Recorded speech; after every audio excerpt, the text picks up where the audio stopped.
Over the years, we've witnessed Zac Efron's journey from teenage heartthrob to the leading man that he is today. But has Zac undergone plastic surgery to achieve his stunning facial features? Or are these changes simply the result of natural aging and lifestyle choices? The total cost of the potential procedures will be mentioned towards the end of the video. In 2004, at the age of 17, Zac has a boyish hairstyle.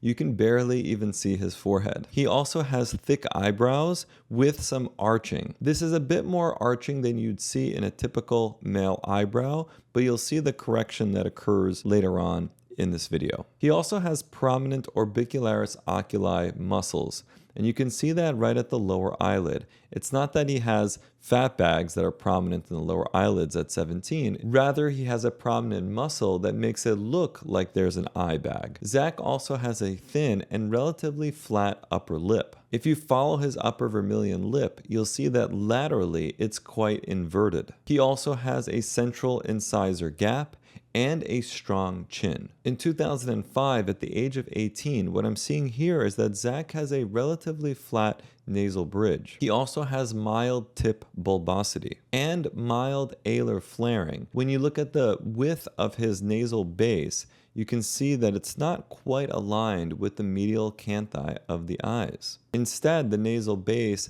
appears slightly wider than that distance between the eyes. In 2006, at the age of 19, now what I'm seeing is that there is a closure of the gap between the central incisors. So maybe this is the result of braces that he had or potentially veneers that were placed. In 2007, at the age of 20, I'm seeing the results of a potential rhinoplasty surgery. The tip bulbosity has been reduced. It's not quite as round and as wide. There's also a slight increase in infra-tip prominence. That's the area at the base of the nasal tip. Sometimes we discuss the supratip, and that's the area right at the top of the tip as it gets into the dorsum of the nose. And other times, it's the infratip that's relevant.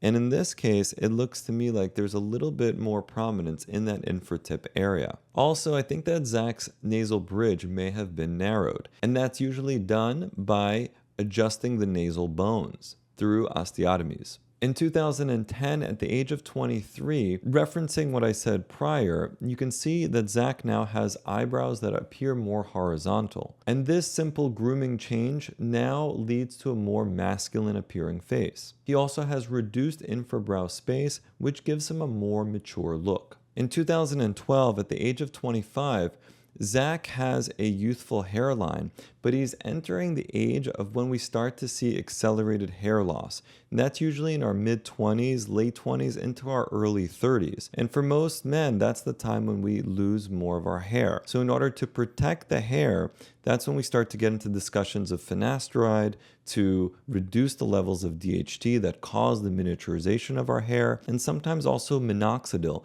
to help stimulate the growth of our hair. So for those medications, we always recommend you go to feelconfident.com for more information. My guess is that Zac may have explored these medications around this time. In 2014, at the age of 27, what I see here is potentially the result of another rhinoplasty procedure. It looks to me like the tip has been further narrowed. When you look at the way that the light hits the tip of the nose, you can see the light reflex off of the tip. There's two spots there, and that to me is more narrow than it was prior. And as you follow the dorsum of the nose from the top down to the tip, you'll see that the width looks about equal, whereas in the past it used to come down and get wider as you got to the tip. That to me suggests a gentle refinement that has changed his look. In 2020, at the age of 33, mostly what I'm seeing are weight gain changes. You can see the result of that weight gain in his facial features. One way to tell that it's more related to a weight change rather than actual procedures is to, of course, look at the rest of the body, but also to see that the weight increase is now diffusely throughout the face. It's not just one area that's been enhanced, but rather from the temples down into the cheeks, into the lower face. You can just see that there's more volume there. But in 2021, at the age of 34, this is when we're seeing more significant changes to his face. The cheeks, the jawline, all look more refined. His chin, for example, protrudes further than it did in the past. Compare this back to 2011 in a profile view, and you'll see that now that chin has more extension forward than it did previously. There's also increased width to his gonial angle. So if you look at the lower mandible from one side to the other, you'll see that there's increased width right here. And if you follow the temples down and you look at the contour, look how it starts to slope outwards. And this is similar to what I discussed in my Cristiano Ronaldo facial analysis. So what may have happened to cause this change? According to Zac, he fell at home,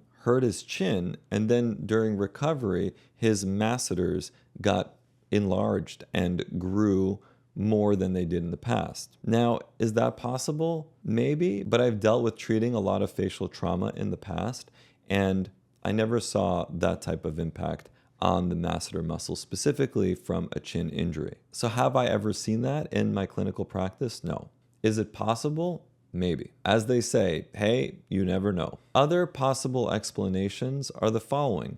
One is that maybe he did have a fat transfer procedure, and I did a short on exactly this topic on Zac Efron around the time that this was happening, and in that video, I speculated that potentially it was the result of a fat transfer. But now I think differently. I think odds are that he may have had a custom 3D printed jaw implant along with cheek implants. For me, I'm seeing too much change to just attribute it to a specific chin trauma, and I'm seeing bony changes that I think go beyond the effects of what a fat transfer can do. And because of how regular and symmetrical the increased volume is, I think it's more likely implants rather than a filler type material. I also see some signs of added lip filler. In 2022, at the age of 35, it's possible that Zac may have had some jawline filler. There is now a smoother transition from his chin